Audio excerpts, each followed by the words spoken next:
మీ అందరికీ శుభోదయం. ఈరోజు మనం 9th క్లాస్ ప్రథమ భాష తెలుగు ఫస్ట్ లాంగ్వేజ్ లెసన్ 5 పాఠం పేరు వచ్చేసి శతక మధురిమ. ఈ పాఠంలోని మరి మిగిలిన భాగం చెప్పుకోబోతున్నాము. ఈరోజు చెప్పుకోబోయేది ఈ పాఠంలోని 4th పార్ట్. ఓకేనా?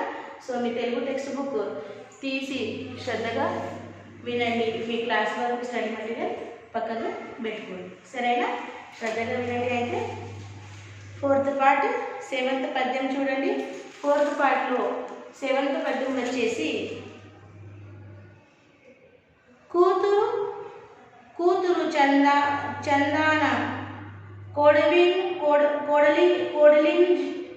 జూచిన కూతురు చందాన కోడలిని జూచిన మండునే ఘోరములు మదిరమును కార్మిక జనుల భాగస్థులంగా గాంచ కర్మునే అలజడుల కర్మశాల దళితుల నిజ సహోదరులుగా మన్నించ పుట్టునే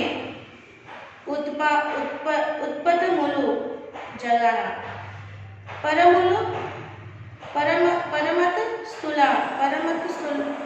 పరమతస్థుల తమ వారిగా ప్రేమించ రేగునే కలహగ్ను లాగడములు అఖిల జీవుల తనవోలే నాదరింప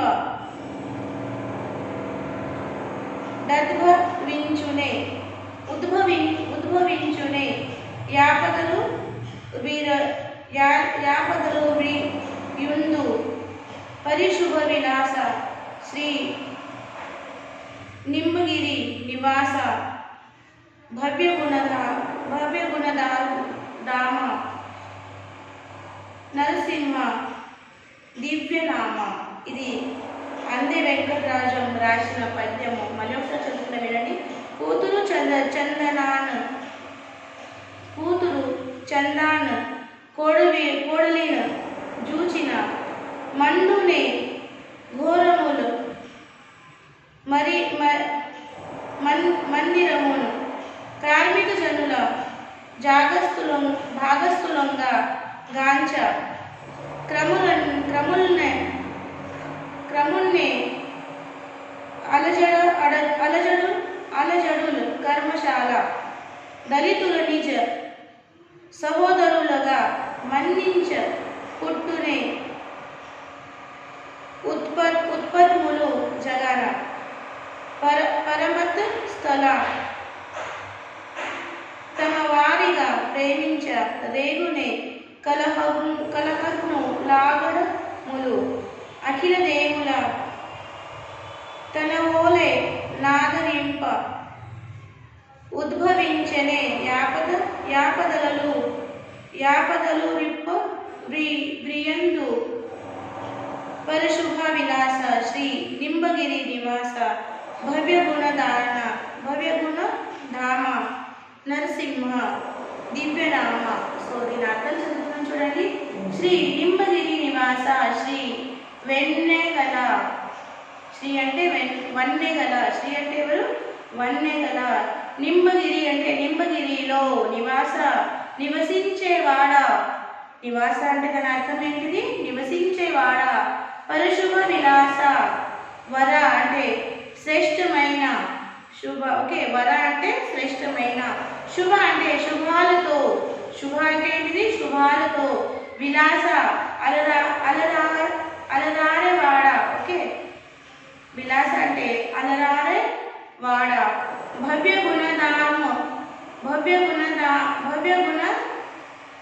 ధామ భవ్య అంటే అనుకూలమైన, సత్యమైన. గుణ అంటే గుణములకు, ధాము అంటే స్థానమైన వాడ, స్థానమైన. ఓకే, ధామ అంటే స్థానమైన వాడ. నరసింహ అంటే నరసింహ స్వామి. కోడలన్ అంటే కోడలన్నీ. కూతురు చందానన్ అంటే కూతురైలాగా. ఓకే, కోడలనంటే కోడల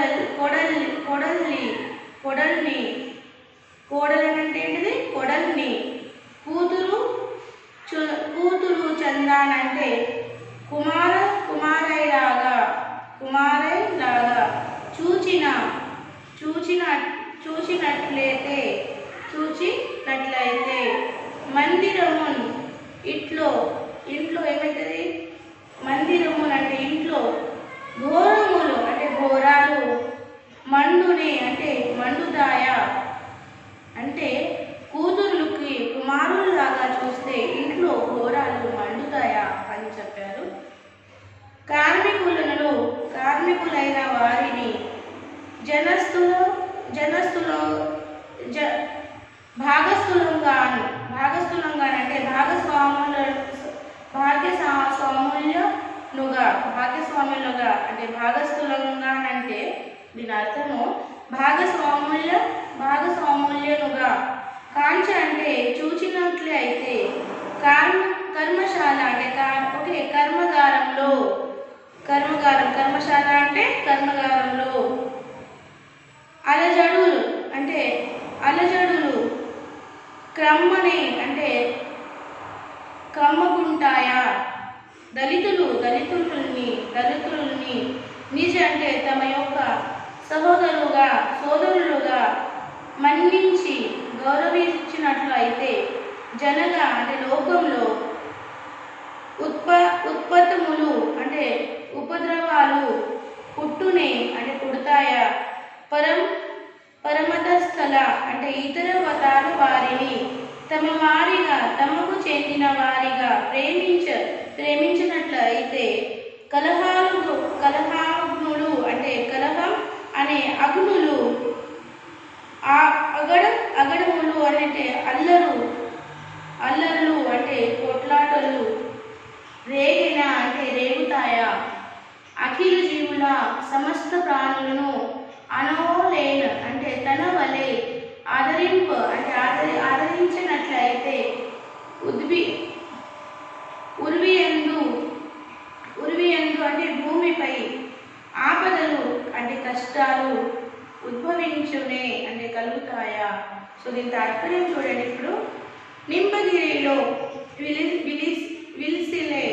విలసిలే దేవ నిమ్మగిరిలో విలసిలే దేవ శ్రేష్టమైన శుభాలతో అలరానివాడ అత్యుత్తము గుణాలకు నిలమైన వాడ నరసింహదేవ కోడలిని కూతురు మాదిరిగా చూస్తే ఇంట్లో ఘోరాలు కలుగుతాయా?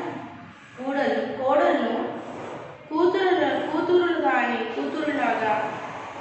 మాదిరిగా చూస్తే ఇంట్లో కలహాలు ఘోరాలు కలుగుతాయా?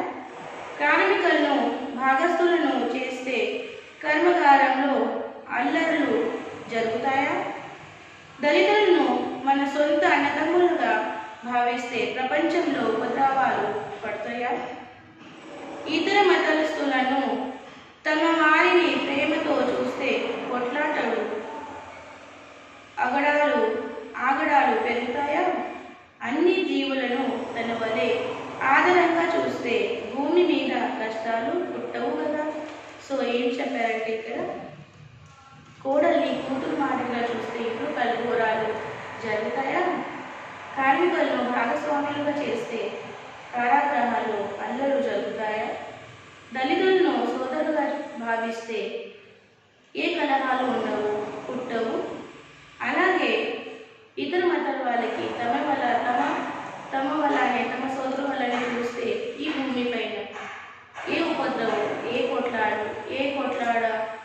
ఏ కలహాలు, ఏ పోరాటాలు ఉండవు కదా అని దీన్ని తాత్పర్యం. సరేనా? సో ఇప్పుడు మనం 8వ పద్యం చూద్దాము. 8వ పద్యం వచ్చేసి ఆశాపాశ నీ బంధుడై చేడక నిత్యం ఓర్పుతో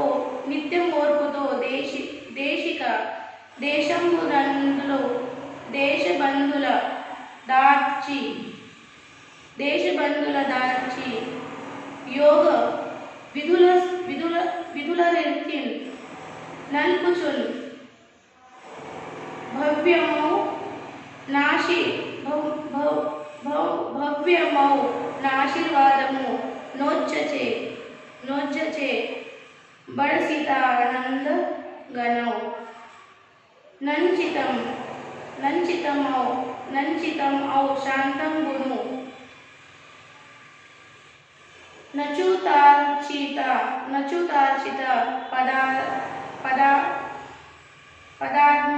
పదాబ్జ చంద్రమౌళీశ్వర. సో చూడండి, మళ్ళీ ఒకసారి చదువుతున్నా.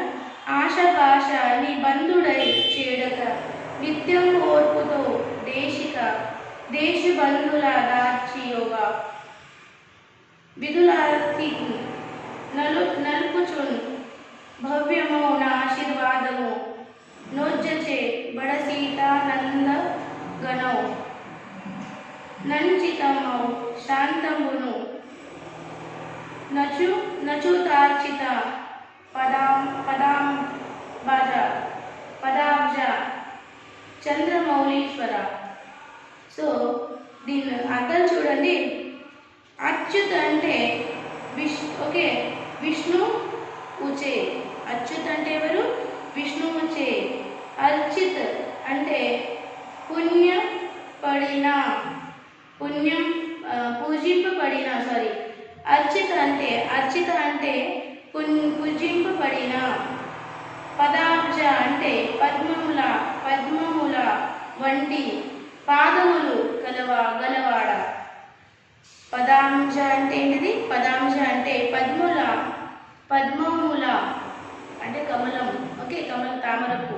పద్మముల వంటి పాదములు అంటే కాళ్ళు గలవాడ. చంద్రమౌళీశ్వర అంటే చంద్రమౌళి ఈశ్వరుడా.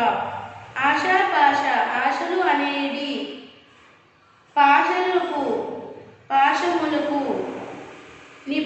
నిబంధుడై అంటే బంధింపబడి చేడక అంటే చెడిపోక నిత్యంబు ఎల్లప్పుడూ ఓర్పుతో సహనంతో దేశిక అంటే గురువు యొక్క ఆదేశంబు అంటే ఆదేశాన్ని తలదాల్చి అంటే సావహించి యోగ విధులను అంటే యోగాభ్యాస విధులను సల్పుతునంటే ఆచరిస్తూ భవ్యము అవు అంటే శుభప్రదమైన భవ్యము అవు అంటే దాని అర్థం ఏమి ఇచ్చారు? శుభప్రదమైన ఆశీర్వాదము అంటే దివ్యనను ఓజనించే ఉపాధ్యాయునించే పడసి అంటే పొంది తానంటే తాను ఆనందగన అవు ఆనందంగా శాంతంబను అంటే శాంతిని సచితంబు అవు అంటే కూడబెట్టుకుంటాడు. సో దీని తాత్పర్యం చూడండి. విష్ణువుచే పూజింపబడిన పాద పద్మాలు కలిగిన ఓ చంద్రమౌళీశ్వర, తన ఆశ అనే పాశంచే బంధింపబడి చెడిపోకుండా ఎల్లప్పుడూ ఓర్పుతో గురువు ఆదేశాలను తలదాల్చి యోగాభ్యాస విధులను ఆచరిస్తూ వారి దివ్యమైన ఆశీర్వాదాన్ని పొందినప్పుడే శిష్యుడు శ్రేష్టమైన శాంతిని పొందగలుగుతాడు. ఏమన్నారంటే ఆశ అనే పాశంచే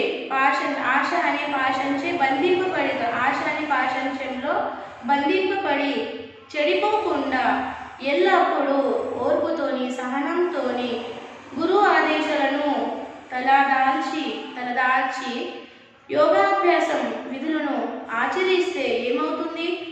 వారి దివ్యమైన ఆశీర్వాదాన్ని పొందినప్పుడే, గురువు యొక్క దివ్యమైన ఆశీర్వాదాన్ని పొందినప్పుడే శిష్యుడు ఏమవుతాడు? శ్రేష్టమైన శాంతిని పొందగలుగుతాడు అని చెప్పారు. సో ఎప్పుడైనా గురువు ఆశీర్వాదాన్ని పొందించడానికి ప్రయత్నం చేయండి.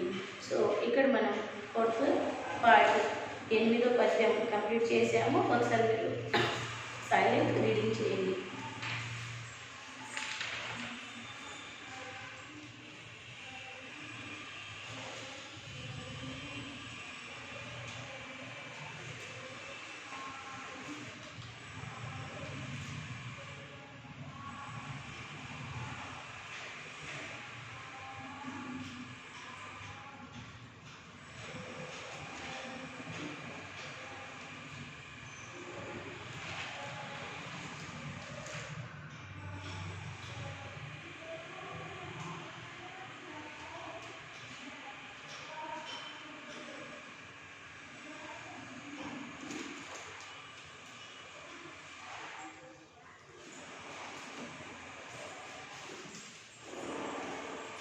చదివారా? So reading is very important. ఓకేనా? You have to read at least 2 times in a day 1 lesson. ఓకేనా?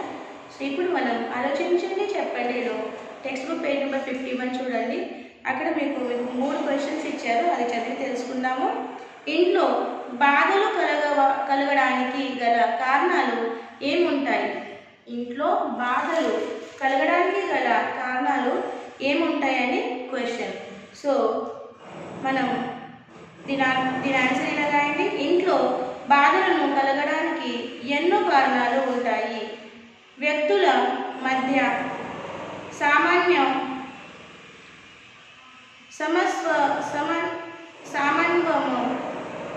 సమన్వయం ఓకే, వ్యక్తుల మధ్య సమన్వయం లేకపోవడం, అత్తకోడల మధ్య ఆధిపత్య పోరు, ఆర్థిక ఇబ్బందులు, కుటుంబ పోషణ భారం, దుర్వ్యసనాలు మొదలైనవన్నీ బాధలు కలగడానికి కారణాలు పేర్కొనవచ్చు. సో నెక్స్ట్ క్వశ్చన్ చూడండి.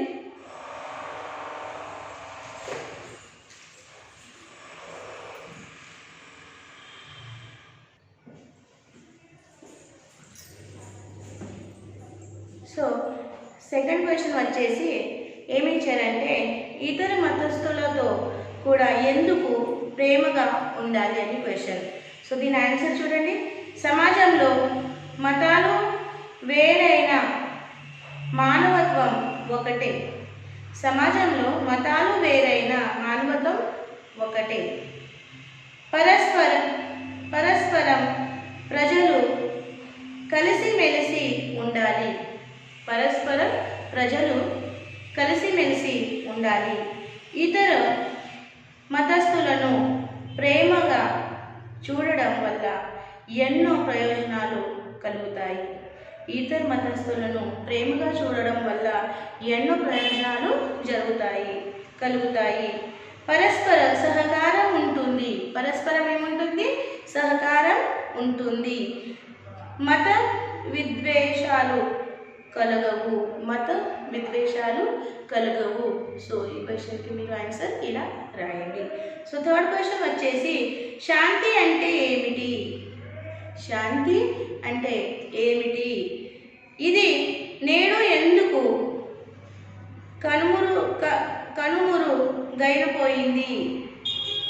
ఇది నేడు ఎందుకు కనుమరుగైపోయింది అని క్వశ్చన్. సో ఆన్సర్ ఇలా రాయండి మీరు. విద్వేషాత్మకమైన పనులను చేయకుండా, ఆలోచించకుండా మనస్సును ప్రశాంతంగా ఉంచుకోవడమే శాంతి అని చెప్పవచ్చు. ఏమన్నారంటే విద్వేషాత్మకమైన పనులను చేయకుండా, విద్వేషాత్మకమైన పనులను చేయకుండా, ఆలోచించకుండా మనస్సును ప్రశాంతంగా ఉంచుకోవడమే శాంతి అని చెప్పవచ్చు. కానీ నేడు ఈ శాంతి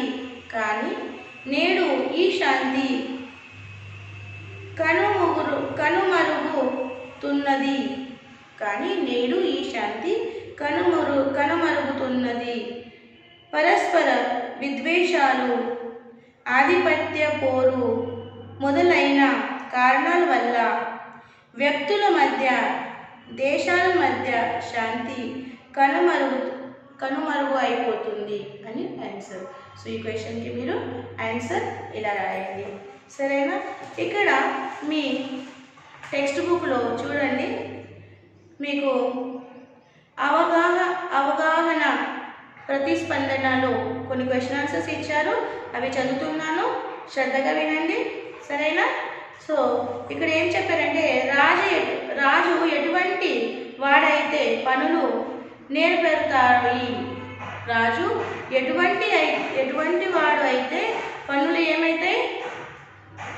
పనులు నేర్పరుతాయి అని క్వశ్చన్. సో ఆన్సర్ ఇలా రాయండి. రాజు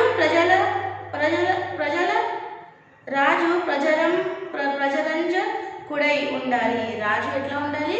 ప్రజరంజకుడై ఉండాలి. దురభిమానుడై, దురహంకారుడై, మతిహీనుడై ఉండకూడదు. చేపట్టే పనిని గురించి మంచి చెడులను లాభ నష్టాల గురించి ఆలోచించగలిగే సామర్థ్యం ఉండాలి. మంత్రుల ఆప్తుల ఆలోచనలను తీసుకునే నేర్పరితనం ఉండాలి. ఈ విధంగా రాజు ఉన్నప్పుడే పనులు చక్కగా నేర్పడతాయి అని ఆన్సర్. సో మీరు ఇలా రాయండి ఆన్సర్. నెక్స్ట్ వచ్చేసి సమాజానికి మార్గనిర్దేశన చేసేవాళ్ళు, సమాజానికి మార్గనిర్దేశన చేసేవాళ్ళు శతక కవులు చర్చించండి అని చెప్పారు. సో దీని ఆన్సర్ ఇట్లా రాయండి. శతక కవులు నీతిని, భక్తిని, వైరాగ్యాన్ని ప్రబోధిస్తూ గొప్ప శతకాలు రాశారు. వేమన శతకం, సుమతి శతకం, కృష్ణ శతకంలోని పద్యాలు రాని తెలుగువారు ఉండడు. వేమన చెప్పిన గంగిగోవు వేమన చెప్పిన గోవు పాలు ఉప్పు కప్పు రంగు వంటి పద్యాలు గొప్ప జ్ఞానాన్ని బోధిస్తాయి. వేమన చెప్పిన గోవు పాలు ఉప్పు కప్పు రంగు వంటి పద్యాలు ఏం చేస్తాయి? గొప్ప జ్ఞానాన్ని బోధిస్తాయి. ఇంకా సుమతి శతకారుడు చెప్పిన అక్కరకు రాని చుట్టము. సుమతి శతకారుడు చెప్పిన అక్కడికి రాని చుట్టము, తల నుండు విషము మొదలైన కంద పద్యాలు జీవితం అంతా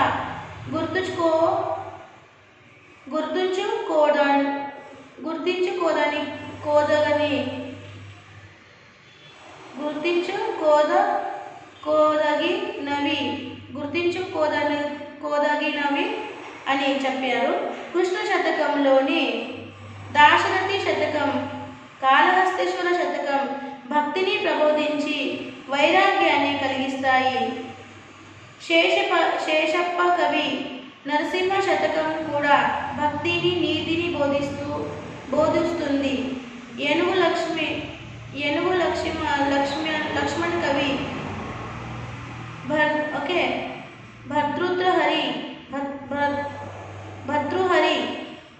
భర్తృహరి సుభాషితాలను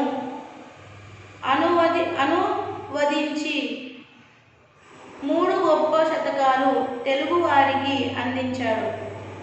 కుమారి శతకాలు బాలబాలికలు చక్కని నీతులను, ధర్మాలను, కర్తవ్యాన్ని బోధిస్తాయి. అలాగే తన తెలుగు శతక కర్తులు మన తెలుగు వారికి, తెలుగు భాషకు మహోన్నతమైన సేవ చేసి ధన్యులు అయ్యారు. సో ఈ క్వశ్చన్కి మీరు ఆన్సర్ ఇలా రాయండి.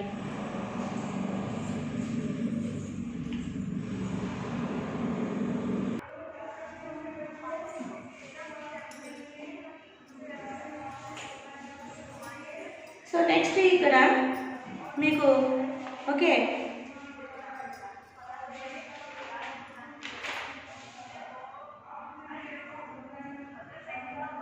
సమాజానికి ఓకే ఇప్పుడు మనం ఇక్కడ వ్యక్తీకరణ సృజనాత్మకతలో ఇచ్చిన క్వశ్చన్ ఆన్సర్స్ చదివి తెలుసుకుందాము. సో చూడండి, మీ టెక్స్ట్ బుక్లో ధనతృష్ణ ఎప్పుడు శమిస్తుందో వివరించండి అని క్వశ్చన్ ఇచ్చారు. ఓకే, జీవితంలో దీని ఆన్సర్ ఇలా రాయండి. జీవితంలో ధనం అవసరం కానీ ధనంపై అత్యాశ ఉండకూడదు. జీవితంలో ధనం అవసరం కానీ ధనంపై అత్యాశ ఉండకూడదు.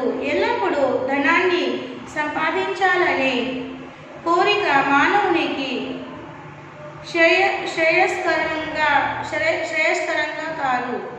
మానవుడు సజ్జన సాంగత్యం పొందాలి. దాంతో క్రమంగా ధనతృష్ణ నశిస్తుంది. మహాత్ములు తమ సంపదలను పరోపకారం కోసమే వినియోగిస్తారు. వారిలో స్వార్థ చింతన ఉండదు. అందువల్ల సజ్జనులతో కలిసి ఉండడం వల్ల ధనతృష్ణ తగ్గుతుంది. సో మీరు ఆన్సర్ ఇలా రాయండి, సరేనా? సో నెక్స్ట్ క్వశ్చన్ వచ్చేసి, మనిషికి నిజమైన అందాన్ని ఏమేమి ఇస్తాయి? మనిషికి నిజమైన అందాన్ని ఏమేమి ఇస్తాయి అని క్వశ్చన్. సో ఆన్సర్ ఇలా రాయండి. మానవునికి సహజమైన అలంకారాలు ఎన్నో ఉన్నాయి. చెవులు శాస్త్ర సంబంధమైన విషయాలను వినడం ద్వారానే ప్రకాశిస్తాయి.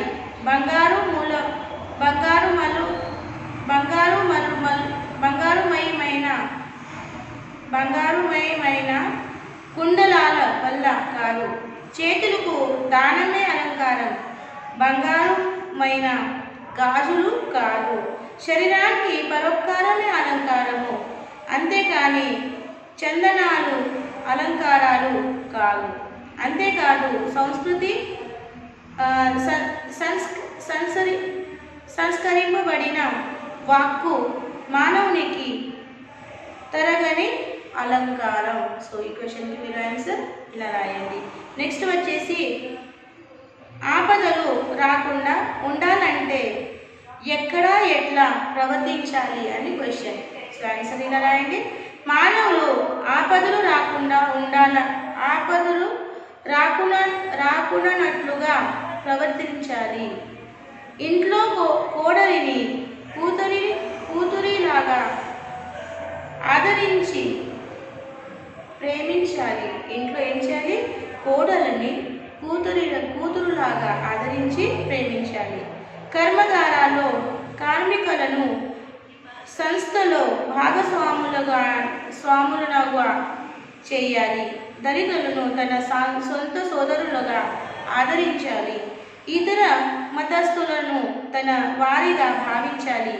ఈ రకంగా మానవులు ప్రవర్తిస్తున్నట్లే అయితే ఏమవుతుంది? మానవులకు ఆపదలు కలగవు. సో నెక్స్ట్ క్వశ్చన్ వచ్చేసి, ధనవంతుని కంటే కూడా పేదవాడు గొప్పవాడు, దీని గురించి మీ అభిప్రాయం తెలపండి అని క్వశ్చన్. సో ఆన్సర్ ఇలా రాయండి. సమాజంలో ధనవంతుని కంటే పేదవాడే గొప్పవాడని భావిస్తున్నాను. ధనవంతుడు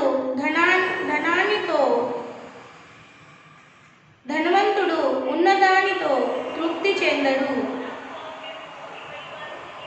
విపరీతమైన ధనాశ ఉంటుంది.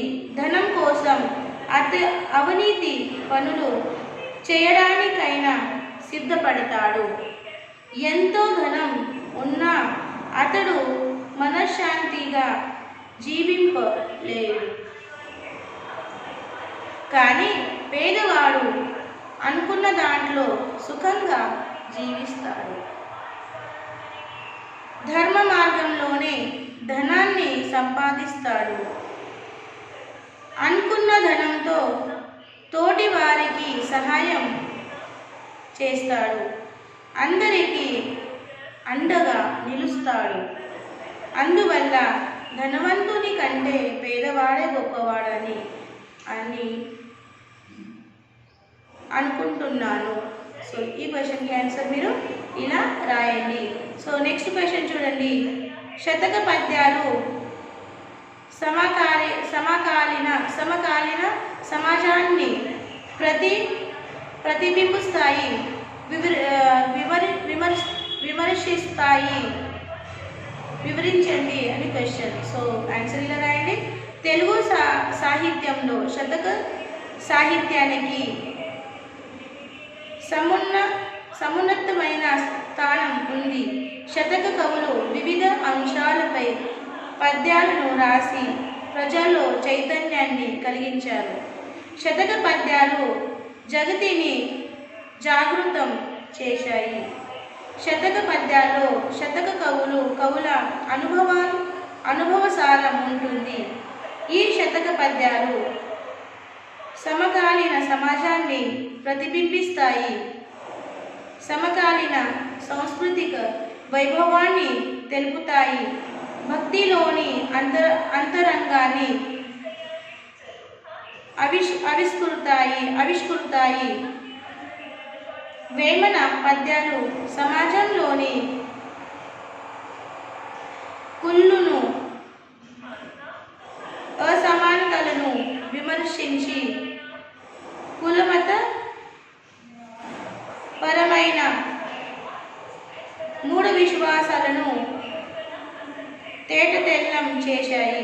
భాస్కర శతక పద్యాలు దృష్టాంత అలంకారంతో చక్కని విషయాలను అందించాయి.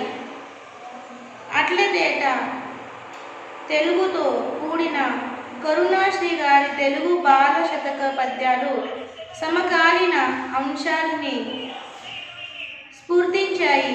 శ్రీకాళహస్తీశ్వర శతక పద్యాలు అలనాటి రాజుల దురహంకారాన్ని కళ్ళు కట్టినట్లుగా తెలిపాయి.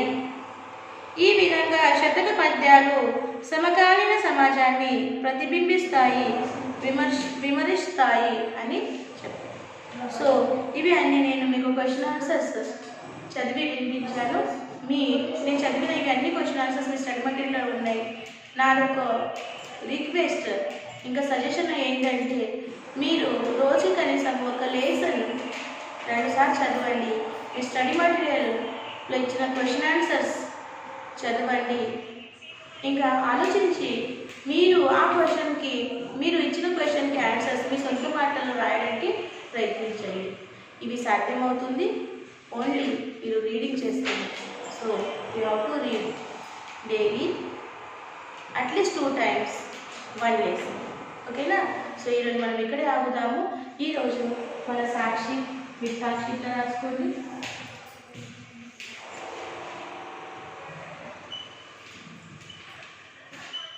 సాక్షి సబ్జెక్ట్ వచ్చేసి తెలుగు ఫస్ట్ లాంగ్వేజ్, క్లాస్ వచ్చేసి